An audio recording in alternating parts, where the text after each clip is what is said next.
ਇਹ ਜਿਹੜਾ ਜਾਤੋ की जो कुछ मलना पैना है की चीज़ पे मलना है। हाजी साहब आखने कि हरीपुर जुलो लोगों में दावत दे के आओ क्योंकि हाजी साहब ना ब्रांड ते बेगम जी ना ब्रांड लैमुजीना वाले प्लाजे से शिफ्ट हो गया है कि जेड़ा मेन जीटी रोड मालाकांड स्टाफ वाह कैंट होते हुए लेकिन असा रह विच चरपाइयां वेखियां हरीपुर ने राय ने विच ते माजिद कोल पुछने आ जेड़ा जातो की जो कुछ मलना पैना है की चीज़ पे मलना है। ਇਹ ਕਲਰ ਹੁੰਦਾ ਪਾਲਿਸ਼ ਹੁੰਦੀ ਏ।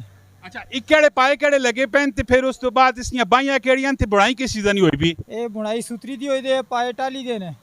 अच्छा ते ई चरपाई कितना नहीं दे सो ਚਰਪਾਈ ਇਹ 5000 ਰੁਪਏ ਦੀ ਬਣ ਜਾਂਦੀ। अगर दो के ना ते ਇਹ 200 ਤੇ 9500 ਰੁਪਏ ਦੀ ਬਣ ਜਾਂਦੀ 500 रुपए डिस्काउंट मिलसी ਜੀ।